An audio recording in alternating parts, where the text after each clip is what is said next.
कांद्याचे भाव कोसळले, शेतकरी अडचणीत आले, पण आता सरकारने मोठी हालचाल केली आहे. 9 जून 2026 रोजी नवीन जी-आर जारी झाला आहे. हा जी-आर शेतकऱ्यांसाठी दिलासा आहे की फक्त समितीची आणखी एक अहवाल? संपूर्ण माहिती या व्हिडिओमध्ये जाणून घेऊया. नमस्कार मित्रांनो, राज्यात गेल्या काही महिन्यांपासून कांद्याच्या बाजारभावात मोठी घसरण झाली आहे. अनेक ठिकाणी कांद्याला उत्पादन खर्चही निघत नसल्याच्या तक्रारी शेतकऱ्यांकडून केल्या जात आहेत. या पार्श्वभूमीवर महाराष्ट्र शासनाने 9 जून 2026 रोजी नवीन शासन निर्णय जारी केला आहे. या जी-आरमध्ये सरकारने कांदा उत्पादक शेतकऱ्यांच्या समस्यांचा अभ्यास करण्यासाठी एक तज्ज्ञ समिती नियुक्ती केली आहे. मात्र सर्वात महत्त्वाची गोष्ट म्हणजे या जी-आरमध्ये कोणतीही आर्थिक मदत, अनुदान, बोनस किंवा नुकसान भरपाई जाहीर करण्यात आलेली नाही. सरकारने सध्या फक्त अभ्यास आणि शिफारशी करण्यासाठी समिती तयार केली आहे. समितीत कोण-कोण आहे? या उपसमितीत कांदा क्षेत्रातील तज्ज्ञ, माजी पणन संचालक, कृषी क्षेत्रातील जाणकार आणि बाजार व्यवस्थेचा अनुभव असलेले सदस्य समितीत समाविष्ट करण्यात आले आहेत.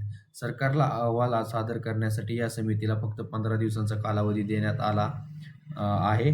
कांद्याचे भाव का घसरतात याची कारणे केंद्र सरकारच्या मागील 7 ते 8 वर्षाच्या निर्यात धोरणाचा कांदा बाजारावर झालेला परिणाम, उच्च तापमानात कांदा साठवणूक कशी करता येईल, साठवणूक खर्च आणि उत्पादन खर्च यांचे विश्लेषण, कांद्यापासून तयार होणाऱ्या उत्पादनांचा अभ्यास, राष्ट्रीय कांदा आणि लसूण संशोधन केंद्राच्या साठवणूक प्रकल्पाचा प्रत्यक्ष अभ्यास, अशा विविध विषयांवर समिती सविस्तर अहवाल देणार आहे. शेतकऱ्यांसाठी याचा अर्थ काय?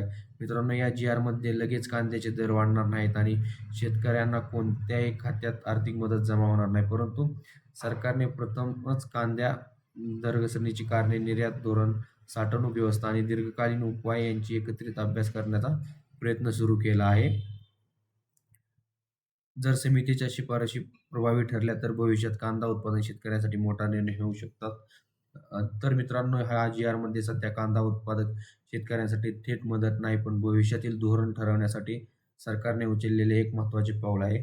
आता सर्वांचे लक्ष समितीच्या अहवालाकडे लागलेले आहे. पुढील 15 दिवसात समितीची कोणत्या शिफारशी करते यावर पुढील निर्णय अवलंबून राहील.